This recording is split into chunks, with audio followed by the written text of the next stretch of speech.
Hello everyone. एक बार फिर से स्वागत है आप सभी का आपके अपने online platform RNCC nursing online coaching and online test series. तो टेस्ट सीरीज का क्या मीनिंग है? आप सभी के लिए एएसआईसी के लिए स्पेशल टेस्ट सीरीज हम सभी ने लॉन्च कर दी है। ठीक है। उसका जो काफ़ी अच्छा हमें रिजल्ट मिल रहा है, स्टूडेंट्स के रिव्यूज़ हमें यहाँ पे मिल रहे हैं। ठीक है, टेस्ट सीरीज के रिगार्डिंग तो एक बार भी आप यहाँ पे ज़रूर उसे जो है कंसिडर कर सकते हैं। टेस्ट सीरीज कहाँ मिलेगी? हमारी ऑफिशियल ऐप के ऊपर मिलेगा, जो आपको प्ले स्टोर से मिल जाएगा, या फिर नीचे दिए गए लिंक से आप जो है हमारी ऐप को डाउनलोड करके उसमें टेस्ट सीरीज जो है एनरोल कर सकते हो। इसी के साथ ही आज का अपना जो सेशन रहेगा वो रहने वाला है ईएसआईसी के ऊपर। ठीक है, ईएसआईसी आईजीपीजी दोनों के लिए क्लासेस जो है इंपॉर्टेंट है, जो दोनों की यहाँ पे प्रिपरेशन कर रहे हैं। प्लस नोट सेट के अंदर आप सभी को पता है ये सभी चीज़ें पूछी जाएगी जो भी मैं आपको यहाँ पे पढ़ा रहा हूँ। ठीक है, नोट सेट तो कंप्लीट आपका सिलेबस यहाँ पे पहले से डिफाइन कर चुका है। ईएसआईसी का भी सिलेबस आ चुका है, तो सिलेबस के अकॉर्डिंग आपकी क्लासेज हो रही है। ठीक है, ऑल सब्जेक्ट को यहाँ पे टच किया जा रहा है क्लास के अंदर। विद एमसीक्यूज में आपको यहाँ पे सोल्व करवाऊंगा, जो रिसेंट कुछ एमसीक्यूज कुछ एग्जाम्स के अंदर इंपॉर्टेंट लग रहे हैं हमें, मैं आपको वो आपको यहाँ पे सोल्व करवाने की कोशिश करूंगा। तो शुरू करते हैं आज के अपने सेशन को बिना किसी तरीके। फर्स्ट एमसीक्यू है अपना।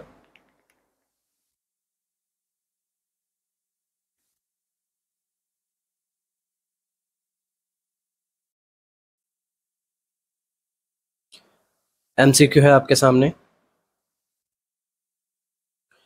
तो a patient is admitted to the same day surgery unit for liver biopsy. एक पेशेंट को क्या करवाना है? लीवर बायोप्सी करवाना है और वो एडमिट हुआ है।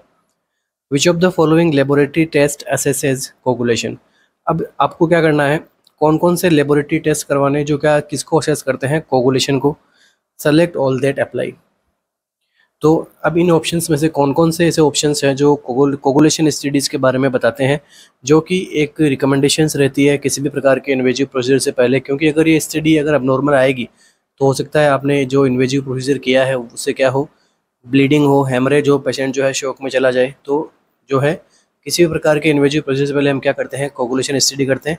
तो कौन कौन से टेस्ट होते हैं इसके बारे में आपसे पूछा गया है। ऑप्शन देखिए। Partial thromboplastin time, prothrombin time, platelet count, haemoglobin, complete blood count, या फिर डब्ल्यूबीसी काउंट।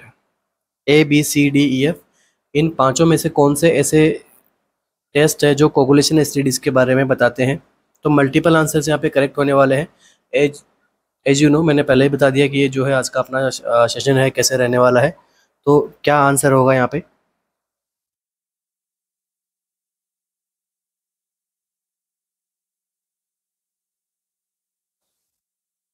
तो देखिए प्रोसीजर क्या है। लीवर बायोप्सी मतलब लीवर से हम क्या करते हैं कि टिश्यू कलेक्ट करते हैं, उसकी स्टडी करते हैं। तो ये थ्रू द एब्डोमिनल वॉल हम क्या निडल इंसेशन करके टिश्यू यहाँ पे कलेक्ट करते हैं माइक्रोस्कोपिक एग्जामिनेशन के लिए। तो ये प्रोसीजर होती है कौन सी? Liver biopsy. तो देखिए यहाँ पे कौन कौन से कंसेंट एमसीक्यू बन सकते हैं। फर्स्ट ऑफ ऑल आपके पास में क्या होना चाहिए? कंसेंट होना चाहिए बायोप्सी का। विदाउट कंसेंट आपको यहाँ पे नहीं बायोप्सी कर सकते। सेकंड, यहाँ पे कंसेंट होने के बाद में आपके पास में अनप्योर रखना है क्लाइंट को कितने टाइम ड्यूरेशन के लिए? 8 to 12 आवर्स के लिए यहाँ पे अनप्योर रखा जाता है।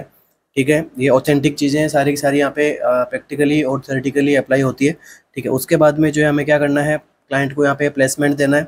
ठीक है, तो कौन सी पोजीशन दोगे? लेफ्ट लेटरल पोजीशन देंगे during biopsy. Left lateral position.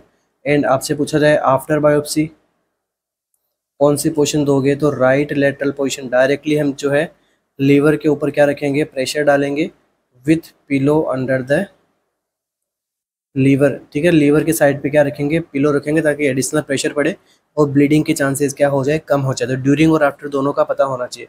अब ये तो हो गया इंटर ड्यूरिंग द प्रोसीजर। अब हमको यहाँ पे पूछा गया है कि आपको जो है कोगुलेशन स्टडी करनी चाहिए, तो यहाँ से कम से क्यों बनता है? बिफोर द प्रोसीजर हम क्या करवाते हैं? क्लाइंट के कोगुलेशन टेस्ट कराते हैं। मतलब क्या हो गया? Assess result of coagulation test. ठीक है, जब कभी कोई इन्वेजिव प्रोसीजर करते हैं उससे पहले कोगुलेशन टेस्ट हम यहाँ पे असेस करते हैं। तो कौन कौन से करेंगे इसके बारे में देखिए। तो प्रोथ्रोम्बिन टाइम सबसे पहले,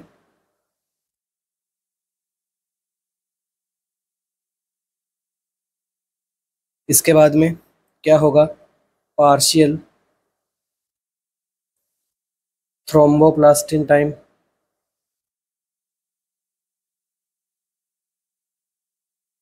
नेक्स्ट प्लेटिलेट काउंट,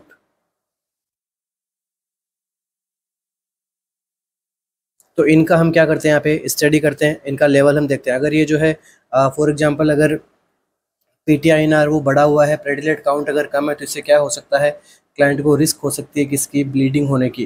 तो आफ्टर प्रोसीजर ब्लीडिंग के रिस्क को कम करने के लिए हम ये सब चीज़ें असेस करते हैं। तो यहाँ पे अपने आंसर्स क्या होंगे, ऑप्शन नंबर फर्स्ट यहाँ पे करेक्ट रहेगा, सेकंड प्रोथ्रोम्बिन टाइम करेक्ट रहेगा, एंड थर्ड प्लेटलेट काउंट जो है अपना यहाँ पे करेक्ट रहने वाला है। बाकी देखिए, कुछ बच्चों में डाउट होगा कि हीमोग्लोबिन क्यों नहीं देखते, हीमोग्लोबिन भी देखेंगे, मगर आपसे यहाँ पे क्लियरली पूछा गया है क्या, कोगुलेशन स्टडी से। जबकि हीमोग्लोबिन आपका जो है कोगुलेशन स्टडी के अंदर जो है हेल्प नहीं करता है। कोगुलेशन में कौन हेल्प करते हैं, पीटीआईएनआर, प्रोथ्रोम्बिन टाइम और जो आप प्लेटलेट काउंट है, ये जो है कोगुलेशन में काम आते हैं। ठीक है, हीमोग्लोबिन तो आपको देखते हैं भाई, क्यों करवाते हैं सर्जरी से पहले हीमोग्लोबिन असेसमेंट क्यों करो, ताकि अगर इंट्राऑप यहाँ पे ब्लड की रिक्वायरमेंट पड़ गई तो पहले से एचबी का पता रहे कि हाँ अगर एचबी लेवल 8 से कम है तो जो है अपने को चांसेस हो सकता है कि इंट्राऑप जो है ब्लड रिक्वायरमेंट हो। अब देखिए, जो ये पार्शियल थ्रोम्बोप्लास्टिन टाइम है, ये किसकी एक्टिविटी को हमें असेस करते हैं, किसकी एक्टिविटी को देखते हैं। आंसर क्या रहेगा, इंट्रिंसिक पाथवे।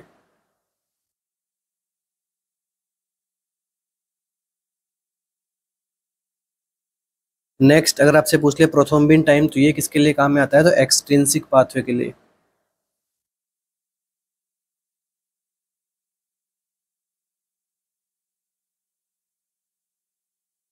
नेक्स्ट देखिए, नॉर्मल वैल्यू क्या है प्रोथ्रोम्बिन टाइम की। नॉर्मल वैल्यू होती है प्रोथ्रोम्बिन टाइम की 11 टू 12.5। ठीक है, 11 टू 12.5 सेकेंड्स।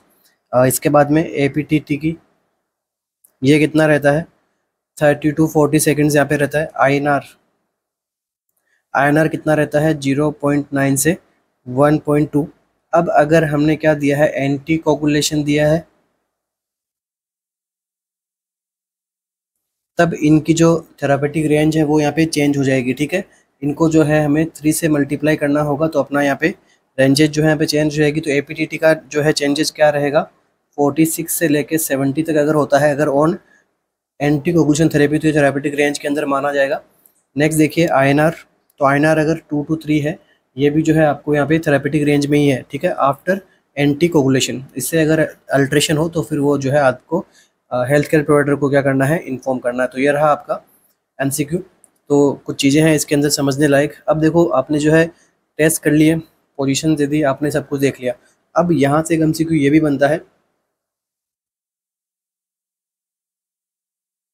कॉम्प्लिकेशन क्या क्या हो सकती है लीवर बायोप्सी की, तो आंसर क्या रहेगा, न्यूमोथोरेक्स। ठीक है, अब ऑप्शन में आपको न्यूमोथोरेक्स तो दिया नहीं जाएगा, यहाँ पे इसके रेशनल साइन एंड सिम्टम्स रहेंगे। तो क्या होता है न्यूमोथोरेक्स के साइन सिम्टम, तो डिस्निया। नेक्स्ट यहाँ पे देख सकते हैं साइनोसिस होगा पेशेंट को, और रेस्टलेसनेस। तो ये सारे के सारे क्या होते हैं, इनके अंदर साइन एंड सिम्टम्स रहते हैं। तो यहाँ पे हमें क्या करना है, अगर किसी पेशेंट में डिस्निया, साइनोसिस, रेस्टलेसनेस है, तो हमें यहाँ पे क्या करना है, हेल्थ केयर प्रोवाइडर को इन्फॉर्म करना है। तो ये एमसीक्यू जो पूछे गए एमसीक्यू है, आते रहते हैं एग्जाम के अंदर, काफ़ी कॉमन है, बट रॉन्ग भी होते नहीं, यहाँ पे प्रोबेबिलिटी के साथ रॉन्ग भी होते हैं, क्योंकि जल्दीबाजी में आंसर करने की कोशिश करते हैं हम यहाँ पे। Next MCQ, a patient is admitted to the hospital with suspected polycythaemia vera. एक पेशेंट को यहाँ पे हॉस्पिटल में एडमिट करवाया गया है, कंडीशन क्या है, उसको पॉलीसाइथेमिया वेरा की कंडीशन है। Which of the following symptoms is consistence with the diagnosis. अब कौन कौन से सिम्टम यहाँ पे देखने को मिलेंगे, select all that apply. Weight loss, prolonged clotting time, hypertension, headache, polyphagia या फिर प्रोराइटिस।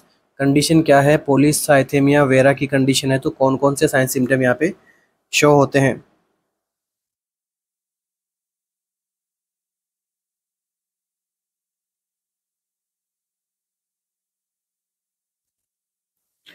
तो देखिए यहाँ पे कंडीशन क्या है, पॉलीसाइथेमिया वेरा। तो क्या होता है, polycythemia vera is a condition in which, यहाँ पे लिख सकते हैं हम, in which bone marrow produces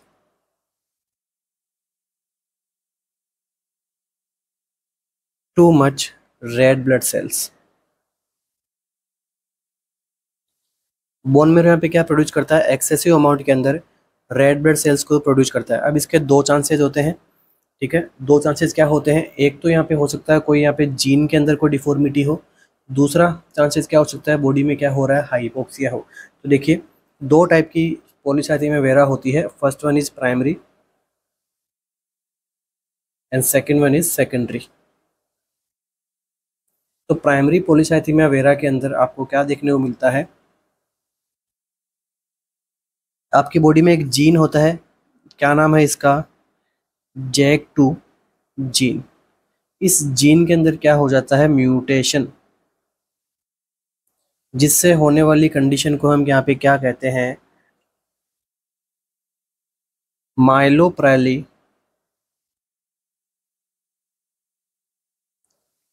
पेरेवेटिव disease.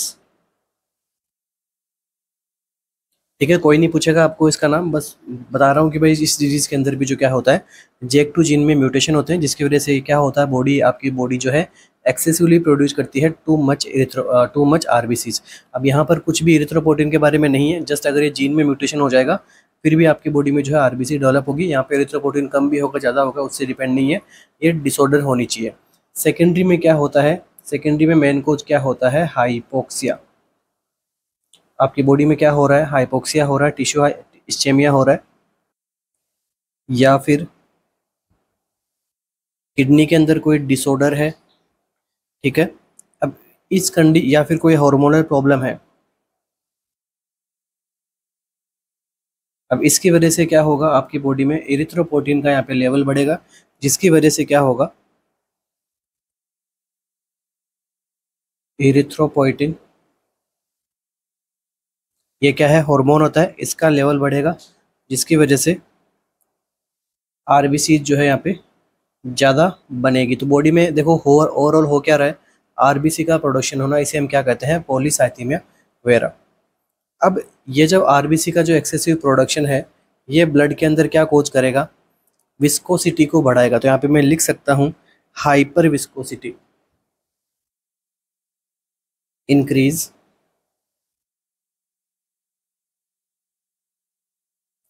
Hyper viscosity. तो अब हाइपर विस्कोसिटी से जितनी प्रॉब्लम होती है वो सब इसके अंदर काम में आएगी, जैसे थ्रोम्बोफ्लेबाइटिस हो गया,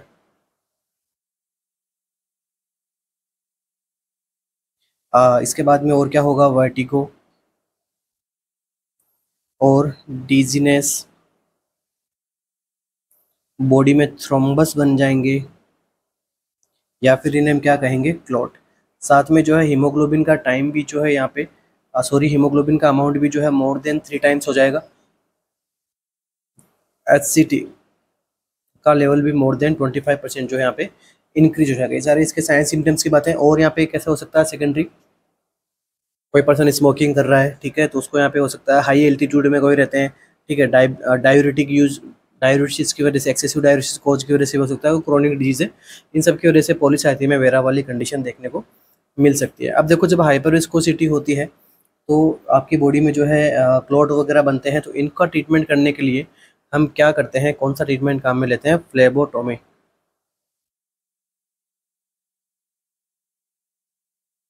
अब देखिए आपकी बॉडी में क्या हीमोग्लोबिन का अमाउंट भी यहाँ पे क्या हो रहा है, इंक्रीज हो रहा है।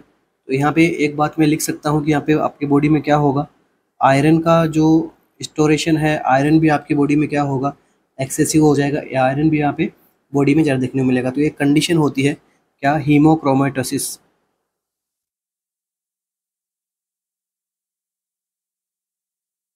हीमोक्रोमेटोसिस क्या होता है, आयरन का एक्सेस हो जाना, एक्सेस आयरन, ये क्या कोज करेगा आगे जाके, टिश्यू डैमेज, इसे हम कहेंगे haemochromatosis.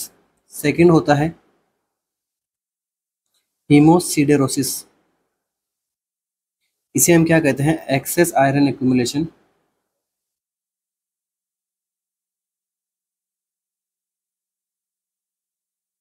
But no tissue damage. अब ये जो मैं क्यों बता रहा हूँ, क्योंकि इन दोनों में क्या होता है, कन्फ्यूजन होता है, दोनों देखने करने में एक जैसा ही लगता है। अब हम बात करते हैं अपने इस क्वेश्चन के आंसर पे कि यहाँ पे जो है पॉलीसाइथेमिया वेरा की कंडीशन में कौन कौन से ऑप्शंस करेक्ट होंगे। देखिए वेट लॉस नहीं होगा इस कंडीशन में, ठीक है, वेट लॉस बढ़ेगा, ना कि कम होगा। देखिए आंसर अपना क्या रहेगा, सब first one prolonged clotting time. ठीक है, इस कंडीशन में क्या होगा, प्रोलॉन्ग क्लोटिंग टाइम आपको देखने को मिलेगा। सेकंड यहाँ पे क्या देखने को मिलेगा, हाइपर टेंशन। हाइपर टेंशन भी ऐसी कंडीशन में होता है। थर्ड आपको क्या देखने को मिलेगा, हेडेक। क्लाइंट को जो है यहाँ पे एक्सेसिवली हेडेक देखने को मिलता है। एंड लास्ट में क्या देखने को मिलेगा, प्रूराइटिस। तो यहाँ पे अपने आंसर्स क्या होंगे, बी सी डी और एफ यहाँ पे। ठीक है, आंसर्स क्या रहेंगे, बी सी डी और एफ यहाँ पे करेक्ट आंसर रहेंगे। नेक्स्ट देखिए, ऐसी कंडीशन में और क्या क्या देखने को मिलता है आपको, बॉडी के अंदर प्लेटिलेट का जो काउंट होता है उसमें यहाँ पे कमी देखने को मिलती है। इसके अलावा ठीक है, आरबीसी का यहाँ पे क्या देखने को मिलता है, एक्सेसिवली ब्रेकडाउन देखने को मिलेगा। साथ में पीटी आईएनआर का जो लेवल है वो यहाँ पे क्या देखने को मिलेगा, इंक्रीज देखने को मिलेगा। ठीक है, और जो डी डायमर टेस्ट है, ठीक है, उसके अंदर फिब्रिन डिग्रेडेशन इन प्रोडक्ट में क्या देखने को मिलेगी, इंक्रीमेंट देखने को मिलेगी, जिसकी वजह से क्या होगा, आगे जाके मायोकार्डियल इंफ्रैक्शन हो सकता है। ठीक है, स्ट्रोक की कंडीशन डेवलप हो सकती है। नेक्स्ट एमसीक्यू अपना,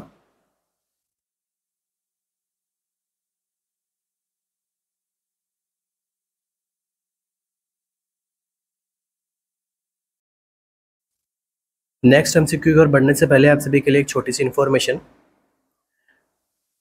आरएनसीसी की टीम की ओर से आप सभी को क्या दी जा रही है, यहाँ पे ESIC exam special mega test series भी हमने यहाँ पे लॉन्च कर दी गई है। ठीक है, जिसके अंदर यहाँ पे डेली लाइव टेस्ट रहेंगे। ठीक है, कंप्लीट रिवीजन रहेंगे ऑल टॉपिक्स के ऊपर। जो यहाँ पे टॉपिक्स एग्जाम ने एग्जाम के सिलेबस में आपको बताए हुए हैं, उन्हीं टॉपिक्स के ऊपर हमने क्या किया है, टेस्ट सीरीज बनाई है, जिसका नाम क्या है, ESIC exam special mega test series. ठीक है, इसी के रिगार्डिंग आपको फर्दर कोई इन्फॉर्मेशन जाननी हो तो इसके लिए आप हमारे सपोर्टिव कॉल नंबर पे कॉल कर सकते हैं, मैसेज कर सकते हैं। आपको 24/7 आप कभी भी आराम से जब भी आपको टाइम मिले मैसेज कर सकते हैं, आपकी क्वेरीज पूछ सकते हैं। नंबर क्या है, 9588856774 पे आपको जो है आंसर कर दिया जाएगा। नेक्स्ट देखिए, इसके अलावा एक और हमारी एग्जाम स्पेशल टेस्ट सीरीज चलाई जा रही है आरएनसीसी की ओर से ईएसआईसी के लिए। इसके अंदर हम अकॉर्डिंग टू डेट्स हम यहाँ पे क्या ले रहे हैं, एग्जाम ले रहे हैं, जिसके अंदर यहाँ पे टोटल आपको 100 टेस्ट मिलेंगे, जिसमें से 97 आपको क्या मिलेंगे, लाइव टेस्ट मिलेंगे। एग्जाम ओरिएंटेड आपको टेस्ट पेपर रहने वाले हैं, जिसमें 3 प्रीवियस ईयर टेस्ट मिलेंगे आपको, ईएसआईसी ओरिएंटेड एमसीक्यूज रहेंगे। कंप्लीट सिलेबस सीरीज रहेगी, जो भी एग्जाम में आपको बताया गया है उसके अकॉर्डिंग सिलेबस आपको कंप्लीट करवाया जाएगा। हाई यील्ड एमसीक्यूज रहेंगे, मोस्ट प्रोबेबली इनका चांसेस हो एग्जाम के अंदर आने का। डेली 1 लाइव टेस्ट रहेगा, मल्टीपल आंसरिंग अटेम्प्ट्स कर सकते हो आप। ठीक है, एक बार अगर आप लाइव टेस्ट नहीं दे पा रहे हो तो इसका मतलब ये नहीं कि आप फिर से उसको नहीं दे पाओगे, मल्टीपल टाइम्स तक आप उसको दे सकते हैं। ठीक है, सेल्फ एनालिसिस कर सकते हैं। खूब सारे बच्चों ने एनरोल किया तो आपको एक आपकी रैंकिंग के बारे में पता लगेगा कि हाँ जो है इतने बच्चों में आप कहाँ स्टैंड कर पा रहे हो। इसके अलावा आपको क्या कर सकते हो, रैंकिंग से सेल्फ एनालिसिस करेंगे, कंप्लीट एक्सप्लेनेशन रहेगा, विद एक्सप्लेनेशन रहेगा। ठीक है, एमसीक्यू के बाद में। इसके अलावा 67 इसमें क्या रहेगा, टॉपिक बेस्ड टेस्ट रहेंगे, जो ये इस प्रकार से यहाँ पे टेस्ट हम यहाँ पे दे रहे हैं अकॉर्डिंग टू डेट्स। ठीक है, 30 प्री ईएसआईसी एग्जाम टेस्ट रहेंगे। ठीक है, मेगा टेस्ट रहेंगे। ठीक है, 30 pre ESIC exam mega test रहेंगे। और ये जो है इसका वैलिडिटी कब तक रहेगा, एग्जाम तक इसका वैलिडिटी रहने वाला है। सपोर्टिव नंबर दे रखे हैं, आप इन पे आगे फर्दर इंक्वायरी कर सकते हैं। तो नेक्स्ट एमसीक्यू अपना,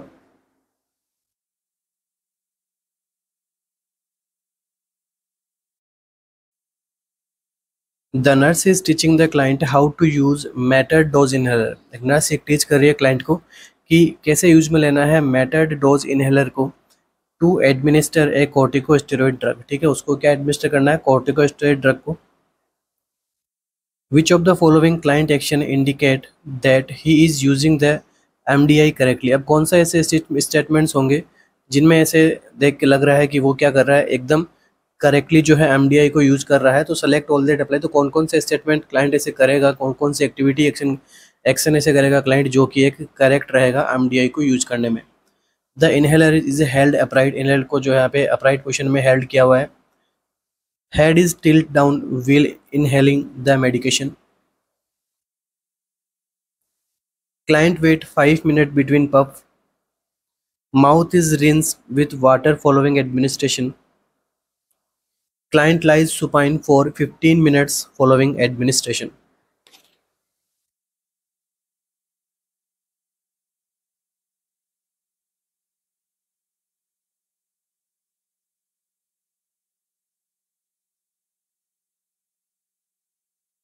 तो कौन कौन से स्टेटमेंट यहाँ पे एकदम ट्रू है।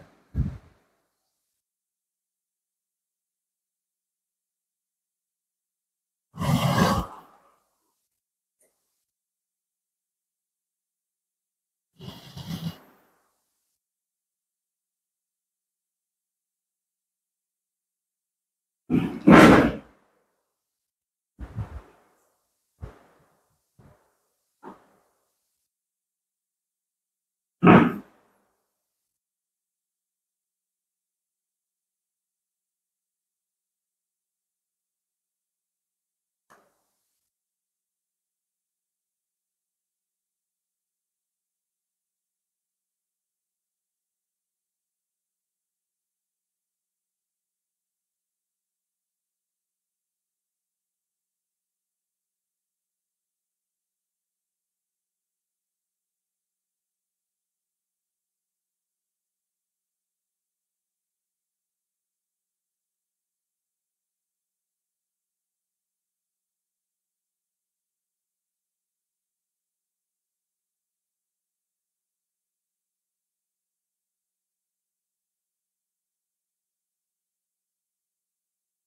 देखिए यहाँ पे अपना जो आंसर करेक्ट रहेगा वो रहेगा, एक तो ऑप्शन नंबर 1 यहाँ पे करेक्ट रहेगा।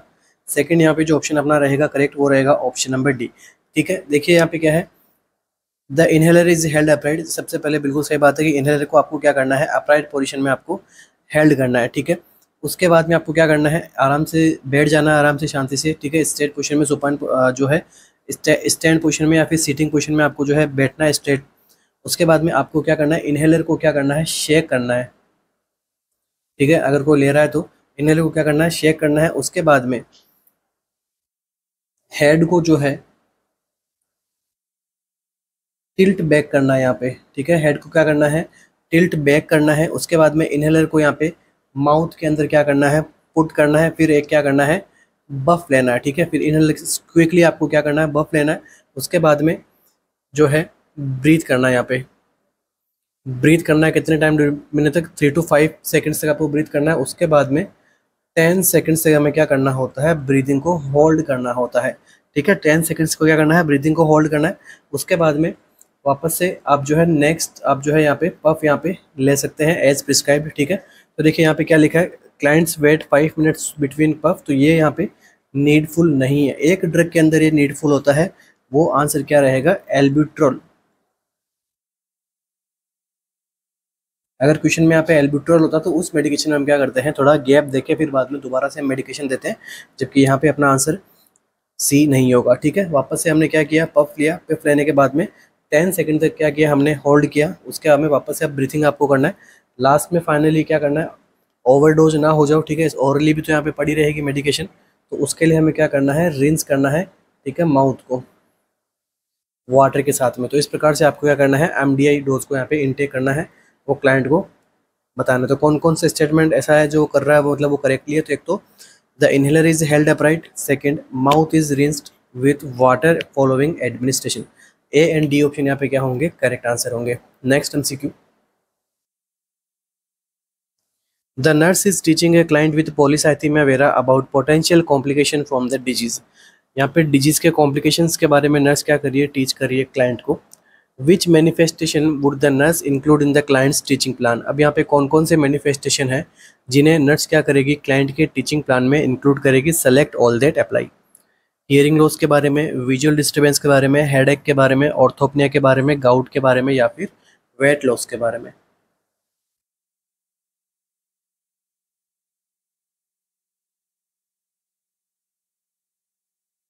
तो हमने अभी क्या देखा कि पॉलीसाइथे में क्या होता है, आरबीसीज का यहाँ पे प्रोडक्शन यहाँ पे काफ़ी ज़्यादा होता है बॉडी के अंदर, जिसकी वजह से इसे हम क्या कह सकते हैं, एक टाइप का कैंसर होता है। ठीक है, फिर जिसकी वजह से क्या होता है, आपके ब्लड के अंदर, सीरम के अंदर जो है विस्कोसिटी बढ़ेगी। तो मैं यहाँ पे लिख सकता हूँ इंक्रीज हीमेटोक्रिट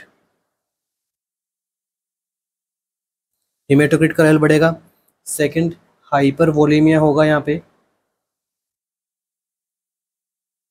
ठीक है। और यहाँ पे क्या होगा, hyper viscosity,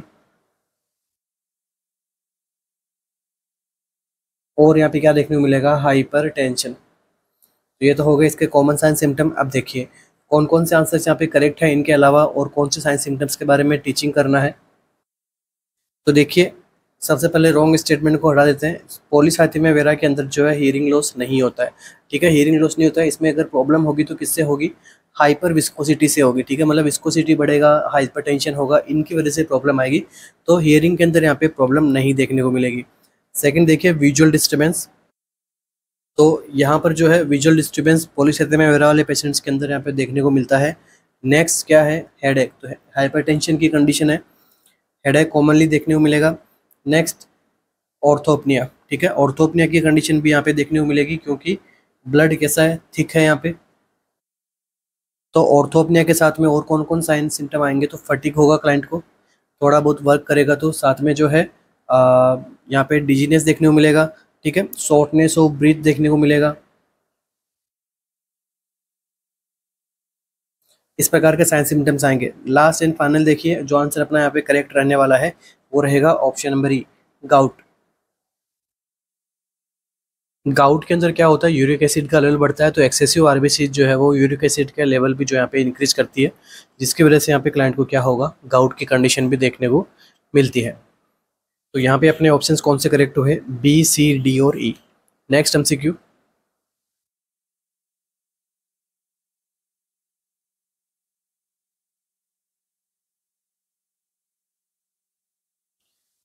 Which of the following would be priority assessment data to gather from a client who has been diagnosed with pneumonia? अब न्यूमोनिया का जब कंडीशन होता है तो कौन कौन से यहाँ पे प्रायोरिटी असेसमेंट डाटा इंक्लूड करने हैं, select all that apply. Pneumonia में कौन कौन से साउंड या फिर क्या क्या आपको कौन कौन से ऑप्शंस आपको मिलते हैं, auscultation of breath sound, auscultation of bowel sound, presence of chest pen, presence of peripheral oedema, या फिर कलर ऑफ नेल बेड्स। तो किन्हें आप जो है यहाँ पे प्रायोरिटी असेसमेंट डाटा में जो है यहाँ पे इंक्लूड करोगे न्यूमोनिया को डायग्नोसिस करने के लिए।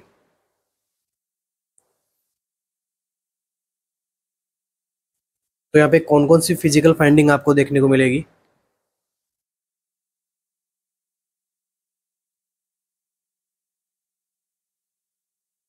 तो देखिए न्यूमोनिया जो है आपको बेसिकली जो है किसको अफेक्ट करता है, आपके लंग्स को जो अफेक्ट करता है। तो यहाँ पर जो है आपके लंग्स में क्या हो जाता है, लंग्स में जो है कंसोलिडेशन हो जाता है,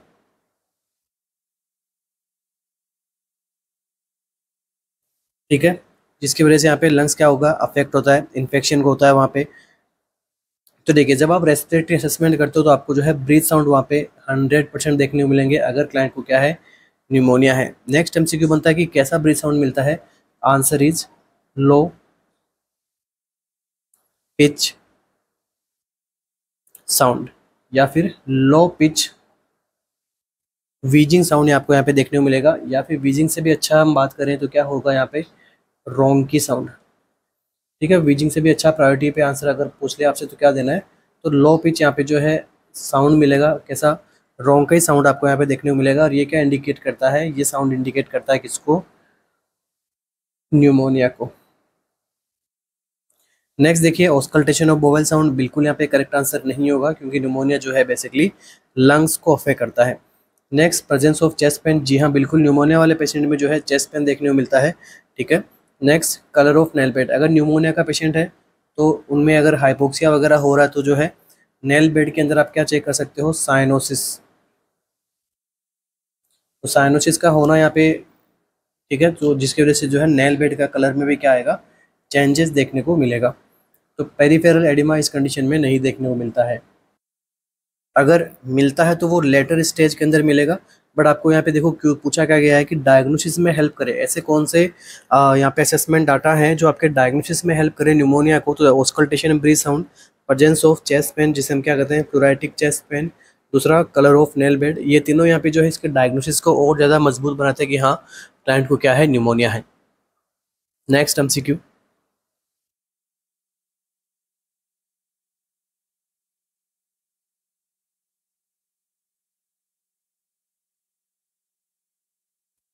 the nurse is teaching a client who has been diagnosed with TB. Nurse एक क्लाइंट को टीचिंग कर रही है जिसको क्या डायग्नोस हुआ है, टीबी। अब क्या टीचिंग कर रही है, how to avoid spreading that disease to the family members की जो ये डिजीज़ है ट्यूबरक्लोसिस है, इसे अपने फैमिली मेम्बर में जो है स्प्रेडिंग होने से कैसे आप प्रिवेंट कर सकोगे। Which statement by the client indicate that he has understood the nurses instruction, select all that apply. अब कौन कौन से स्टेटमेंट जो है वो क्लाइंट बताएगा या फिर वो करेगा जिससे जो है नर्स को ऐसे इंस्ट्रक्शन मिलेगी कि हाँ ये जो है क्लाइंट अभी क्या हो जाएगा, अंडरस्टैंडिंग कर रहा है, ठीक है। क्लाइंट के ऐसे कौन से स्टेटमेंट्स ऐसे रहेंगे या फिर ऐसा वो क्या करेगा जिससे जो है नर्सेज के इंस्ट्रक्शन को समझ जाएगा क्लाइंट, ऐसा आपको लगेगा। तो select all that apply. I will need to dispose my old clothing when I return to home. I should always cover my mouth and nose when I sneezing. It is important that I isolate myself from family when possible. I should use paper tissues to cough in and dispose them properly. I can use regular plate and utensil whenever I eat. तो tuberculosis से prevention में जो है किस प्रकार से help मिलेगी यहाँ पे, और कौन से ऐसे स्टेटमेंट्स हैं जिनको देख के लग रहा है कि जो है पेशेंट यहाँ पे नर्स के इंस्ट्रक्शन को क्या कर चुका है, अंडरस्टूड कर चुका है। तो देखिए सबसे पहले यहाँ पे कौन सा ऑप्शन यहाँ पे करेक्ट रहेगा, तो ऑप्शन नंबर ए यहाँ पे क्या रहेगा, सॉरी बी यहाँ पे क्या रहेगा, करेक्ट रहेगा। आई should always cover my mouth, जब वो स्नीजिंग होगा उसको तो वो क्या करेगा, अपने माउथ को क्या करेगा, कवर करेगा, बिल्कुल सही स्टेटमेंट है। नेक्स्ट देखिए, it is important that I isolate my self from family when possible, बिल्कुल सही है, ठीक है। ट्यूबरक्लोसिस जो है स्प्रेड होता है, कम्युनिकेबल डिजीज़ है, तो अगर आइसोलेशन पॉसिबल है तो वो होना चाहिए। नेक्स्ट देखिए डी में क्या है, I should use paper tissues to cough in and dispose of them properly, जी हाँ बिल्कुल ये स्टेटमेंट भी क्या है, ट्रू है यहाँ पे। नेक्स्ट देखिए, I can use regular plate and utensil whenever I eat, ये स्टेटमेंट भी जो है क्या है, ट्रू है। अगर वो ऐसे सब कुछ यहाँ पे इंस्ट्रक्शंस जो नर्सेज ने बताए हैं इनको बारे में बताएगा वो, तो यहाँ पे क्या है, न अभी जो पेशेंट है वो क्या कर चुका है, इंस्ट्रक्शन को अंडरस्टूड कर चुका है। तो यहाँ पे अपना जो आंसर है वो क्या रहेगा, बी सी डी और ई। नेक्स्ट देखिए, I will need to dispose of my old clothing when I return to home, ये जो है यहाँ पे स्टेटमेंट जो है इतना अच्छा यहाँ पे करेक्ट नहीं है, क्योंकि ट्यूबरक्लोसिस जो है स्प्रेड नहीं होता है ग्लासेस से, प्लेट से, ठीक है, क्लॉथिंग से, सीट से, फर्नीचर से, टॉयलेट से, इन सब से यहाँ पे ट्यूबरक्लोसिस स्प्रेड नहीं होता है, ठीक है, क्योंकि कॉन्टेक्ट से इतना नहीं होता जितना यहाँ पे एयरबोर्न ड्रॉपलेट से यहाँ पे ज़रा स्प्रेडिंग होता है ट्यूबरक्लोसिस का। चलिए बाकी ट्यूबरक्लोसिस को सभी को मैं रिकमेंड करता हूँ कि ज़रूर से पढ़ के जाना, आते रहते हैं ट्यूबरक्लोसिस से एग्जाम में एमसीक्यूज़, बहुत इंपॉर्टेंट टॉपिक है, काफ़ी बड़ा भी टॉपिक है। चलिए नेक्स्ट एमसीक्यू अपना,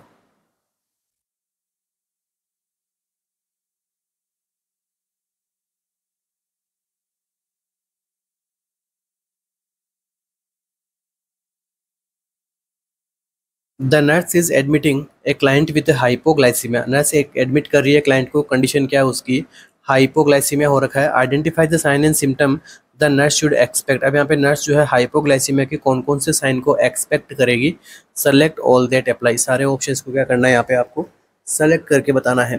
थ्रस्ट होगा, पाल्पिटेशन होगा, डायफ्रोसिस होगा, स्लर्ड स्पीच होगा या फिर हाइपर वेंटिलेशन होगा।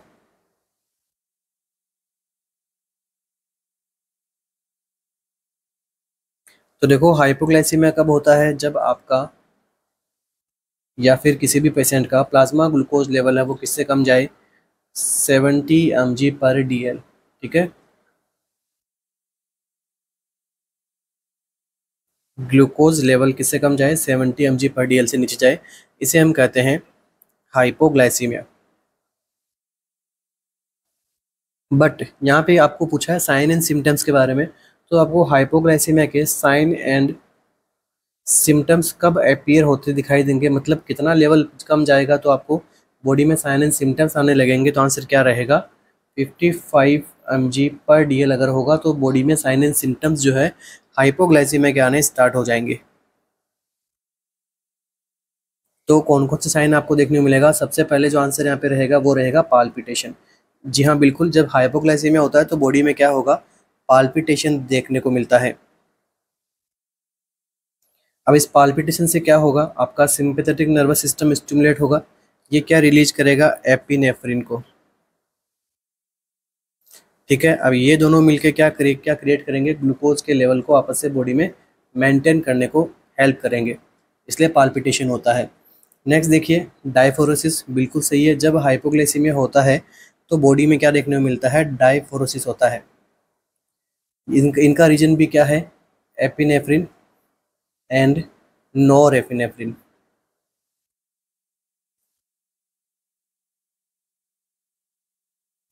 नेक्स्ट देखिए, और कौन सा स्टेटमेंट करेक्ट रहेगा यहाँ पे, स्लर्ड स्पीच। ठीक है, यहाँ पर जो क्लाइंट को यहाँ पे स्लर्ड स्पीच भी जो है देखने को मिलती है due to central nervous system कैसा होगा यहाँ पे, डिप्रेस्ड, जिसकी वजह से उसका जो स्पीच है वो कैसा रहेगा, स्लर्ड स्पीच रहेगा। इसलिए अगर किसी पेशेंट में हाइपोग्लाइसीमिया होता है और उसमें आपको जो है स्लर्ड स्पीच देखने को मिले तो इसे हम क्या कहेंगे, वार्निंग साइन ऑफ हाइपोग्लाइसीमिया। ठीक है, तो हाइपोग्लाइसीमिया में जो है स्लर्ड स्पीच का आना मतलब क्या बताएगा आपको, हाइपोग्लाइसीमिया क्या है, ये वार्निंग साइन है। इसका मतलब क्या हो गया, वार्निंग साइन का क्या मतलब, क्या मीनिंग हो गया कि जो ब्रेन है उसको क्या हो रहा है, कंसंट्रेट करने में ट्रबल हो रहा है। ठीक है, जिसकी वजह से क्या स्पीच भी वो प्रॉपर तरीके से कर नहीं पाएगा। हाइपर वेंटिलेशन, ऐसे कंडीशन में जो है हाइपर वेंटिलेशन नहीं होता है। ठीक है, और थ्रस्ट भी यहाँ पे ज़्यादा नहीं लगती है। ठीक है, तो हाइपर वेंटिलेशन कब होता है, ठीक है, कैसे देखने को मिलेगा, देखिए जब हाइपोग्लाइसीमिया होता है, ठीक है, तो वहाँ पे आपकी बॉडी में ग्लूकोज का अमाउंट कम होता है, इसके हाइपर वेंटिलेशन यहाँ पे नहीं होगा। तो जब कभी किसी क्लाइंट को हाइपर वेंटिलेशन होता है तो वहाँ पे एक कंडीशन और होती है, शॉर्टनेस ऑफ ब्रीथ। और जो ये हाइपर वेंटिलेशन होता है कौन सी कंडीशन में होता है, डायबिटिक कीटोएसिडोसिस के अंदर। मतलब आपकी बॉडी में क्या बन रहा है, कीटोन बन रहा है। इसके मतलब क्या, हाइपरग्लाइसीमिया की वजह से क्या हो रहा है, कीटोन बन रहा है।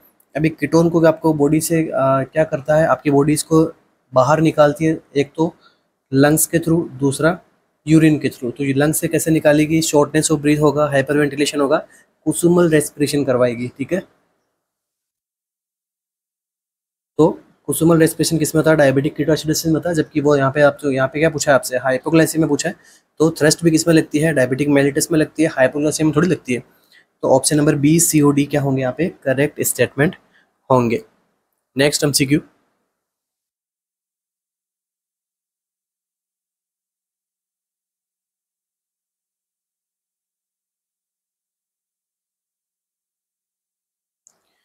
which adaptation should the nurse caring for a client with diabetic ketoacidosis expect the client to exhibit, select all that apply। अब कौन कौन से एडेप्टेशन लेगा, क्या क्या एडेप्टेशन आएंगे एक पेशेंट में अगर कंडीशन क्या होगी डायबिटिक कीटोएसिडोसिस की, तो नर्स जो है यहाँ पे क्या एक्सपेक्ट कर रही है कि क्या साइन सिम्टम जो है क्लाइंट यहाँ पे एग्जिबिट करेगा। Select all that apply, sweating होगा उसको, low PCO2, retinopathy, acetone breath, elevated serum bicarbonate.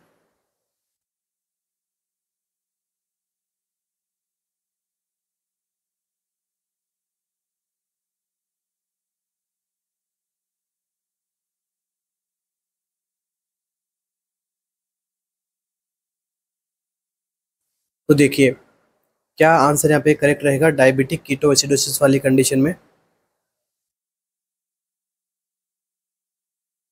तो देखिए ऑप्शन नंबर 1 क्या है, स्वेटिंग। तो स्वेटिंग किसमें देखने को मिलती है, हाइपोग्लाइसीमिया के अंदर। ठीक है, पाल्पिटेशन वगैरह, स्वेटिंग वगैरह किसमें देखने को मिलेगी, हाइपोग्लाइसीमिया में। तो यहाँ पे ये ऑप्शन तो क्या हो जाएगा, रॉन्ग हो जाएगा।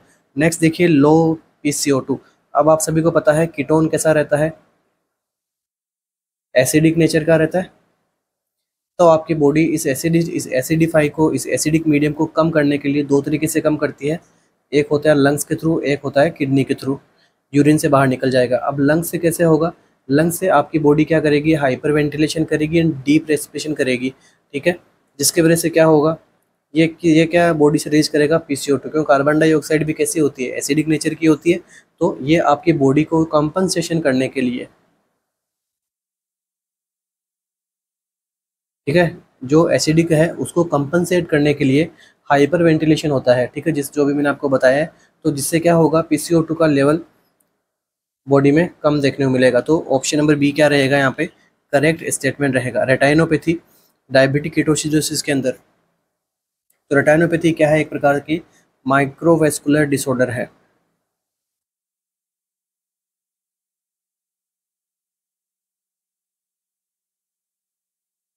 जो कि होती किस वजह से है, डायबिटिक मेलिटस की वजह से। लंबे टाइम तक अगर प्रॉब्लम रहती है तो ये क्या कोज करता है, माइक्रोवेस्कुलर प्रॉब्लम होती है, ब्लड सप्लाई यहाँ पे अल्टर होगी।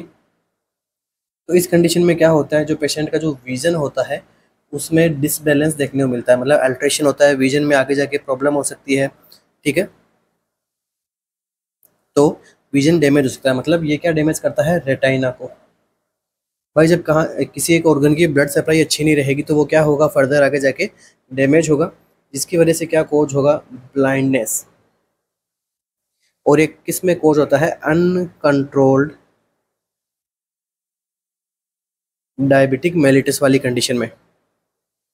तो ये जो कंडीशन है आपको जो है डायबिटिक कीटो एसिडोसिस के अंदर आपको ये कंडीशन नहीं देखने को मिलेगी। चलिए नेक्स्ट देखिए, एसीटोन ब्रीथ। बिल्कुल, जो कीटोन बॉडीज होती है उनसे जो ब्रीथिंग निकलती है तो वो कैसी रहती है, फ्रूटी स्मेल रहती है। मतलब क्या, एसीटोन ब्रीथ यहाँ पे स्मेल मिलेगी। तो ऑप्शन नंबर डी भी क्या रहेगा, यहाँ पे करेक्ट आंसर रहेगा। नेक्स्ट, आप सभी को पता है एसिडोन ब्रीथ कब आता है, जब कुसुमल ब्रीथिंग करते हैं तो।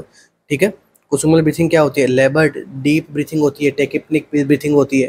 ठीक है, तो इसके अंदर आपको जो है ब्रीथिंग के अंदर क्या मिलेगा, प्रेजेंस ऑफ एसीटोन, जिससे एसीटोनिक ब्रीदिंग आपको यहाँ पे इस स्मेल जैसी आपको फील होती है।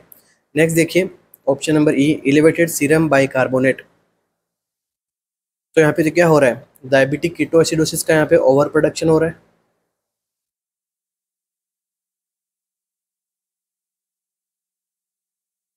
तो साथ में क्या हो रहा है, बॉडी के अंदर जो हाइड्रोजन आयन है वो भी कैसे हो रहे हैं, एक्सेस हो रहे हैं। अब ये जो हाइड्रोजन आयन है ये किससे जाके बाइंड होते हैं, ये बाइंड होते हैं बाई कार्बोनेट से, ताकि कंपनसेशन कर सकें। बट जब ये बाई कार्बोनेट से बाइंड होंगे तो ये क्या करेंगे, बाई कार्ब का लेवल भी बॉडी में क्या कर देंगे, डिक्रीज कर देंगे, जिसकी वजह से एलिवेटेड नहीं होगा, इसका लेवल कैसा होगा, डिक्रीज होगा। इसलिए ऑप्शन नंबर ई भी क्या है, रॉन्ग है। केवल दो स्टेटमेंट अपने आप पे ट्रू हैं, बी और डी। Okay, next MCQ.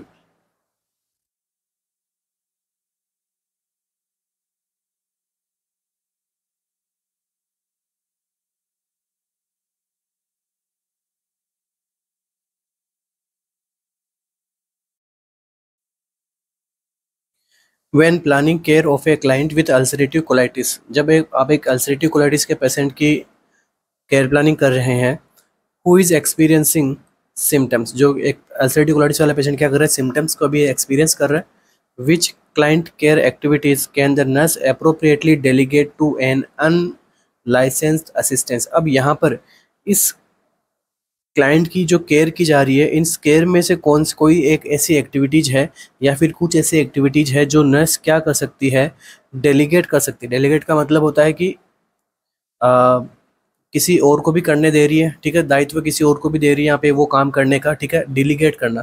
ठीक है, जस्ट समझाने के लिए प्रॉपर वर्ड मुझे यहाँ पे नहीं मिल रहा है, इसका प्रॉपर हिंदी में क्या कहते हैं एक शब्द में। तो डेलीगेट कर रही है वो अपने क्लाइंट को, जो कि कैसा है, अभी अनलाइसेंस्ड असिस्टेंट है। ठीक है, तो सेलेक्ट ऑल द, तो कौन कौन से ऑप्शन यहाँ पे जो है डेलीगेट कर सकती है अनलाइसेंस्ड असिस्टेंट को।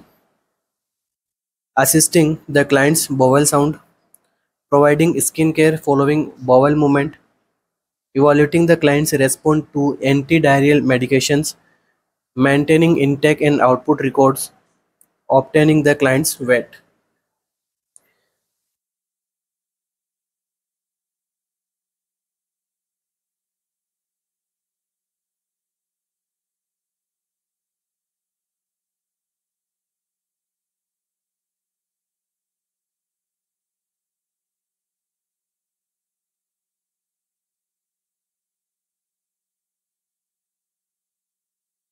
तो देखिए, जो अनलाइसेंस असिस्टेंट है उसको हम यहाँ पे ऐसा कोई काम नहीं करने देंगे जिस काम में हमें क्या चाहिए, कुछ स्पेशलाइज्ड नॉलेज चाहिए। ठीक है, वो काम हम उसको नहीं करने देंगे, या फिर कुछ ऐसा काम उसको नहीं करने देंगे जो कि कॉम्प्लेक्स हो। ठीक है, जहाँ पे ऑब्जर्वेशन भी जो है एकदम कॉम्प्लेक्स होती है। ठीक है, अच्छे से ऑब्जर्व करना होता है हर एक चीज़ों को, तो वैसी चीज़ें भी हम उससे नहीं करवाएंगे। तो इन सब चीज़ों को ध्यान में रख के हमें क्या करना है, आंसर करना है यहाँ पे। तो देखिए करेक्ट आंसर क्या रहेगा, आंसर पे बात करते हैं डायरेक्ट। तो ऑप्शन नंबर बी यहाँ पे क्या रहेगा, करेक्ट रहेगा। Providing skin care following bowel movement. अब इसमें क्या होता है, तो यहाँ पर वो क्या कर सकती है, स्किन केयर की जो स्किन की जो केयर है वो यहाँ पे जो है प्रोवाइड करवा सकती है फॉलोइंग बॉवेल मूवमेंट के बाद में। बिल्कुल सही है, ये जो काम उसको जो है डिलीगेट कर सकते हैं अपन, बट ये भी जो है अंडर ऑब्जर्वेशन में हम यहाँ पे काम करवा सकते हैं। फॉर एग्जाम्पल किसी में क्या करना है, कैथेटराइजेशन करना है, और तो वो कैसा होना चाहिए, स्टेरिलिटी के साथ होना चाहिए, ठीक है। बट आफ्टर कैथेटराइजेशन के बाद में या फिर आफ्टर बॉवेल मूवमेंट के बाद में हम क्या कर सकते हैं, क्लीन टेक्निक का यूज में लेते हैं, ठीक है। ड्यूरिंग इंसेशन यहाँ पे कंफर्म है, स्टेरिलिटी का ध्यान रखना है, ठीक है। बाद में भी जो हमें प्रॉपर क्लीनिंग करनी होती है, ठीक है। तो क्लीनिंग अंडर ऑब्जर्वेशन हम यहाँ पे जो है अनलाइसेंस असिस्टेंट से हम करवा सकते हैं, ठीक है। तो क्लीनिंग भी कैसी, स्किन केयर वाली। अगर वहाँ पर कोई ऑब्जर्वेशनल नीड है या फिर कुछ कॉम्प्लेक्स ऑब्जर्वेशनल करना है आपको, सपोज वहाँ पे इन्फेक्शन हो गया और उस इन्फेक्शन के बारे में जानकारी लेनी है, तो वो कौन लेगा, वो लेगा लाइसेंस्ड नर्स यहाँ पे काम में लेगा, ठीक है। ध्यान रखना, ठीक है। मैं बता रहा हूँ आपको कि ऐसी कुछ एक्टिविटीज़ जो कैसी हो, जिसके अंदर कुछ स्पेशलाइज्ड नॉलेज की रिक्वायरमेंट हो, प्लस कोई कंडीशन जिसके अंदर कॉम्प्लेक्स ऑब्जर्वेशन करना हो, तो उनमें क्या काम कौन करेगा, जो ये नर्स जो रजिस्टर्ड है यही इनको काम करेगी, ठीक है। बट ये अपने सुपरविजन के अंदर यहाँ पे काम करवा सकती है इनके ऑब्जर्वेशन के बाद में। नेक्स्ट देखिए, और यहाँ पे क्या कर सकता है वो, maintaining the intake output records. बिल्कुल, इनटेक आउटपुट रिकॉर्ड को यहाँ पे मेंटेन करवा सकती है वो, ठीक है। अल्सरेटिव कोलाइटिस का पेशेंट है यहाँ पे। इसके अलावा ऑब्टेनिंग द क्लाइंट्स वेट, ठीक है, क्लाइंट्स के वेट को भी क्या करवा सकती है वो, ऑब्टेन करवा सकती है। तो ऑप्शन नंबर बी, डी और ई यहाँ पे करेक्ट आंसर्स होंगे, ठीक है। एंटीडायरल मेडिकेशंस के बारे में हमें क्या चाहिए, स्पेशलाइज्ड नॉलेज चाहिए, ठीक है। बोवल साउंड्स के बारे में क्या चाहिए, हमें स्पेशलाइज्ड नॉलेज चाहिए। तो यहाँ पे वो डेलीगेट नहीं कर सकते हैं इन वर्क्स को। बाकी बाकी के जो भी वर्क है, जो मैंने आपको आंसर्स बताए हैं, इनको आफ्टर ऑब्जर्वेशन कि हाँ सब कुछ ठीक है, उसके बाद में जो हम क्या करेंगे, अनलाइसेंस असिस्टेंस को यहाँ पे डेलीगेट कर सकते हैं। अब देखिए यहाँ पे एक ऑप्शन नंबर सी है, evaluating the client's response to anti diarrhoeal medication. अब देखो एक रूल होता है, अगर ऐसा कोई एमसीक्यू पूछे फिर आपको बोले कि कौन कौन सा वर्क है वो पेशेंट का अनलाइसेंस प्रैक्टिशनर्स कर सकता है, तो देखिए एक रूल है। क्या रूल है, अगर किसी क्लाइंट का क्या करना हो, असेसमेंट, जो कि ऑप्शन नंबर 1 में है। अगर किसी क्लाइंट का क्या करना हो, प्लानिंग करनी हो फर्दर ट्रीटमेंट के लिए, अगर किसी क्लाइंट का क्या करना हो, जो हमने ट्रीटमेंट दिया है उसका इवैल्यूएशन करना हो, ये तीनों काम जो है हम यहाँ पे अनलाइसेंस प्रैक्टिशनर्स को, ठीक है, कभी नहीं करवाने देंगे, ठीक है। तो इसलिए आपको इस रूल का ध्यान रखना, इन रूल से हम बहुत सारे एमसीक्यूज को सोल्व कर सकते हैं।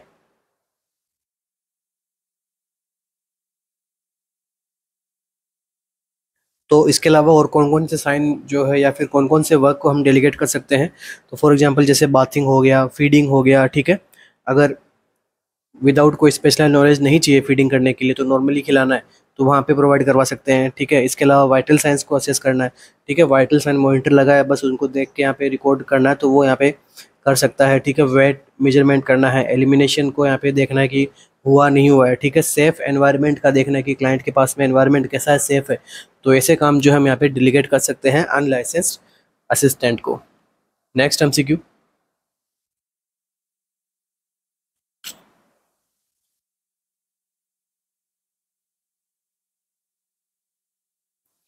Which of the following nursing diagnosis would be appropriate for a client with a heart failure?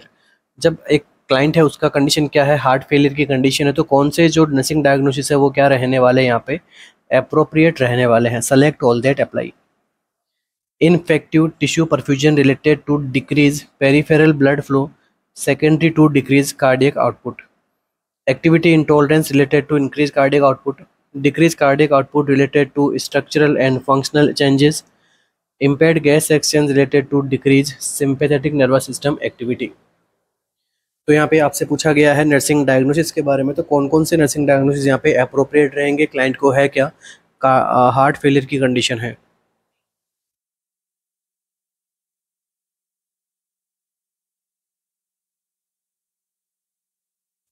तो देखिए हार्ट फेलियर की जो कंडीशंस होती है उनमें क्या होता है, एबनॉर्मलिटी आती है किसके अंदर, स्ट्रक्चर एंड फंक्शनल एबनॉर्मलिटी यहाँ पे देखने को मिलती है क्लाइंट की, किसमें, हार्ट टिश्यूज या फिर मसल्स के अंदर। तो कौन कौन से यहाँ पे कौन कौन से आपको जो है साइन आपको देखने को मिलेंगे।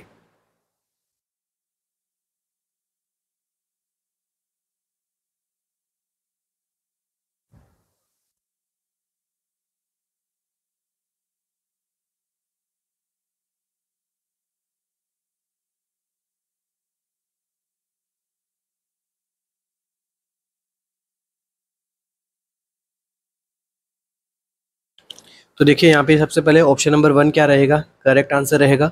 तो इनफेक्टिव टिश्यू परफ्यूजन, ठीक है, टिश्यू परफ्यूजन बॉडी में क्या रहेगा, इनफेक्टिव रहेगा। इसका रिलेटेड टू का मतलब क्या होता है, एटियोलॉजी, ठीक है। तो आपसे पूछ लिया एटियोलॉजी का मीनिंग क्या होता है, तो रिलेटेड टू। तो डिक्रीज पेरिफेरल ब्लड फ्लो, बिल्कुल पेरिफेरल ब्लड फ्लो यहाँ पे क्या रहेगा, डिक्रीज रहेगा। Secondary to decrease cardiac output. अब देखो आपकी जब हार्ट मसल्स है वो प्रॉपर तरीके से फंक्शन नहीं करेगी, जिसकी वजह से क्या होगा, कार्डियक आउटपुट क्या मिलेगा, कम मिलेगा। वेंट्रिकल्स के अंदर क्या रहेगा, ब्लड कलेक्ट होना स्टार्ट हो जाएगा, कार्डियक आउटपुट कम होगा, जिससे पेरिफेरल ब्लड फ्लो कैसा होगा, डिक्रीज होगा, जिसकी वजह से क्या होगा, इनफेक्टिव टिश्यू परफ्यूजन देखने को मिलेगा बॉडी के अंदर। बिल्कुल सही, करेक्ट स्टेटमेंट है ऑप्शन नंबर ए। नेक्स्ट देखिए बी क्या बोल रहा है, activity intolerance related to increase cardiac output. तो अभी हमने देखा ऑप्शन नंबर 1 में क्या था, डिक्रीज कार्डियक आउटपुट, और यहाँ पे क्या है, इंक्रीज कार्डियक आउटपुट। तो ऐसी कंडीशंस में कार्डियक आउटपुट बढ़ता नहीं है। ऑप्शन नंबर बी यहाँ पे क्या होगा, रॉन्ग होगा। नेक्स्ट देखिए, decrease cardiac output related to structural and functional changes, बिल्कुल सही है, ठीक है। अभी मैंने इसकी डेफिनेशन में बताया कि हार्ट फेल क्या है, एक तरीके से हार्ट का स्ट्रक्चर एंड फंक्शनल में क्या होना, चेंजेस लाना, जिसकी वजह से कार्डियक आउटपुट मिलेगा क्या, कम। तो ऑप्शन नंबर यहाँ पे सी बिल्कुल करेक्ट है। Impaired gas exchange related to decrease sympathetic nervous system activity. देखिए इस कंडीशन में क्या होती है, गैस एक्सचेंज जो है वो कुछ अमाउंट के अंदर इम्पेयर्ड होता है, बट इसका जो मेन कोज है वो क्या होगा, कार्डियक आउटपुट डिक्रीज होना। ये नहीं होगा कि भाई बॉडी का जो सिंपैथेटिक नर्वस सिस्टम है वो यहाँ पे क्या हो रहा है, डिक्रीज हो रहा है, जिसकी वजह से गैस एक्सचेंज यहाँ पे डिक्रीज हो रहा है। इसलिए ऑप्शन नंबर यहाँ पे डी भी क्या होगा, रॉन्ग होगा, क्योंकि ऐसी जब कंडीशन होती है, इम्पेयर्ड गैस एक्सचेंज हो गया, ठीक है, और कार्डियक आउटपुट कम हो रहा है, तो बॉडी इसको क्या करती है, फाइट करती है, ठीक है, कि भाई ये ऐसा क्यों हो रहा है, उससे कंपनसेशन करने के लिए काम करती है। तो कौन काम करेगा, ब्रेन काम करेगा, सिंपैथेटिक नर्वस सिस्टम काम करेगा। तो काम करेगा तो एक्टिविटी बढ़नी चाहिए, कम होनी चाहिए, बढ़नी चाहिए, ऑब्वियस सी बात है। तो यहाँ पे क्या होता है, डिक्रीज नहीं होता है, सिंस जो सिंपैथेटिक नर्वस सिस्टम की एक्टिविटी बढ़ती है। ओके, तो जिसकी वजह से यहाँ पे ऑप्शन नंबर डी भी क्या हो रहा है, रॉन्ग हो रहा है। तो A and C both are correct answers. Next MCQ,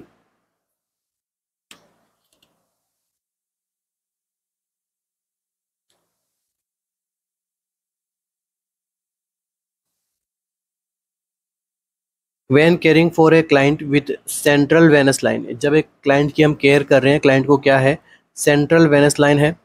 which of the following nursing action should be implemented in the plan of care for chemotherapy administration. अब सेंट्रल लाइन से हमें क्या करनी है, कीमोथेरेपी एडमिनिस्टर करना है।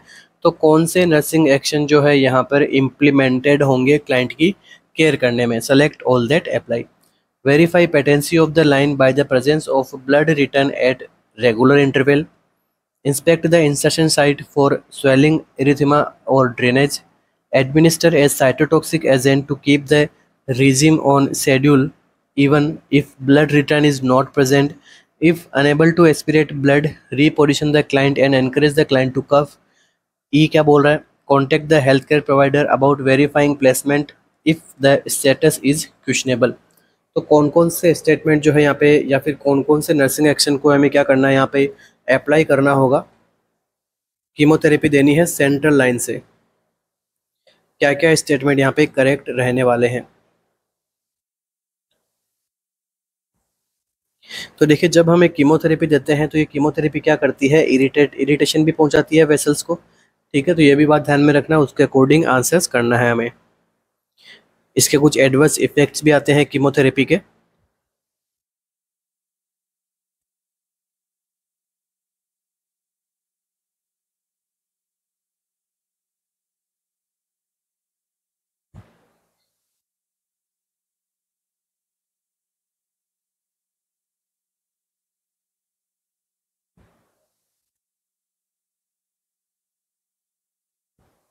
यहाँ पे देखिए ऑप्शन नंबर फर्स्ट क्या होगा, करेक्ट होगा, ठीक है। जब हमें क्या करना होगा, ऑलवेज यहाँ पे पेटेंसी को जो है वेरीफाई करना होगा कि प्रॉपर जो है वो पेटेंसी यहाँ पे मेंटेन कर रही है नहीं कर रही है क्या सेंट्रल लाइन को, ठीक है। तो verify patency of the line by presence of blood return at the regular interval. Regular interval पे क्या आना चाहिए, जो ब्लड अगर रिटर्न हो रहा है तो उससे हमें क्या पता लगेगा, पेटेंसी के बारे में, वेरिफिकेशन के बारे में पता लगता है। नेक्स्ट देखिए, infect the insertion line for swelling erythema drainage, तो यहाँ पर भी करेक्ट आंसर रहेगा, ठीक है। कीमोथेरेपी जब हम चलाते हैं तो ड्रग का क्या होता है, एक्स्ट्रा वॉशेशन,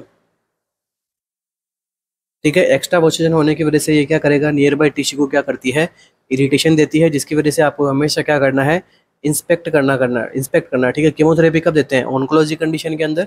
तो एज ए ऑन्कोलॉजी नर्स आपकी ये ड्यूटी है कि आप क्या करो, सेंट्रल वेनस लाइन को हमेशा क्या करना है, इंस्पेक्ट करना है, इंसर्शन साइट को, ठीक है। इंस्पेक्शन भी हो सकता है वहाँ पे, और इरिटेशन की एक्स्ट्रा वॉशेशन की वजह से इरिटेशन भी हो सकता है, एडिमा भी हो सकता है, डैमेज भी हो सकता है, ड्रेनेज भी हो सकता है।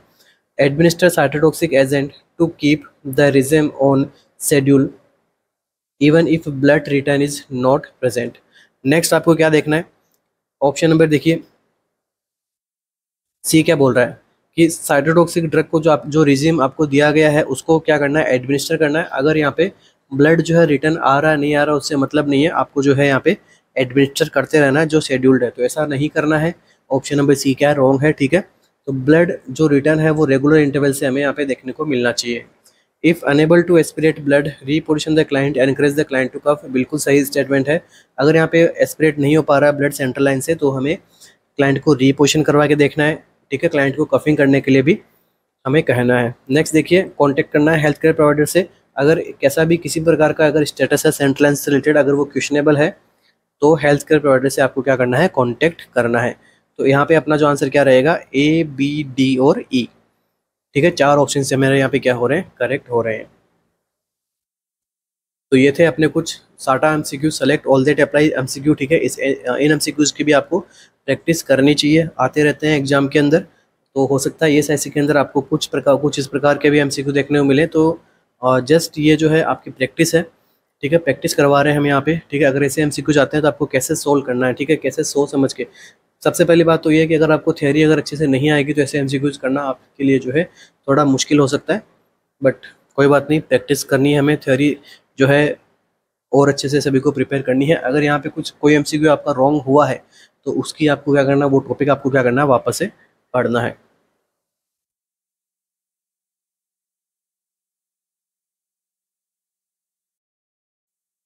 So thank you so much everyone. इसी के साथ ही आज के अपने सेशन को कंप्लीट करेंगे। आशा करता हूँ आपको जो है वीडियो लेक्चर काफ़ी पसंद आए हो, और क्लास के रिगार्डिंग कुछ भी क्वेरीज हो आप हमें कमेंट बॉक्स के अंदर बता सकते हो। साथ में ही अगर आप कुछ न्यू हो हमारे ऐप के चैनल पे पहली बार आए हो तो लाइक शेयर एंड सब्सक्राइब जरूर करके जाना है, ताकि केवल आपको हमारे इन वीडियोज़ का फ़ायदा होगा, बल्कि हमारे कुछ एग्ज़ाम रिलेटेड कुछ इन्फॉर्मेशन होती है, कुछ वैकेंसीज़ की इन्फॉर्मेशन होती है। हम सब यहाँ पे डेली बेसिस के ऊपर यहाँ पे वीडियोस और इन्फॉर्मेशन जो है यहाँ पे डालते रहते हैं हमारे चैनल के ऊपर, तो आपको जो है काफ़ी ज़्यादा हेल्पफुल मिलने वाली है, तो काफ़ी आपको हेल्प रहेगी इस चैनल से। इसी के अलावा टेस्ट सीरीज़ के बारे में वापस मैं आप सभी को बताना चाहूँगा कि आरएनसीसी की ओर से जो टेस्ट सीरीज़ यहाँ पे चलाई गई है उनको आप यहाँ पे आरएनसीसी के ऑफिशियल ऐप पे आप जाके देख सकते हो, उनको एनरोल कर सकते हो। टेस्ट सीरीज़ के रिगार्डिंग यहाँ पे कोई भी इन्फॉर्मेशन आपको चाहिए तो नीचे हमारे सपोर्टिव नंबर दिए गए हैं, इन पे कॉल और मैसेज आप 24/7 आप कभी भी कर सकते हो, ठीक है। आपको जो है इंस्टेंट आपको जो यहाँ पे आंसर मिलेगा। तो थैंक यू सो मच, बने रहने के लिए। मिलते हैं अपने नेक्स्ट सेशन में। Thank you.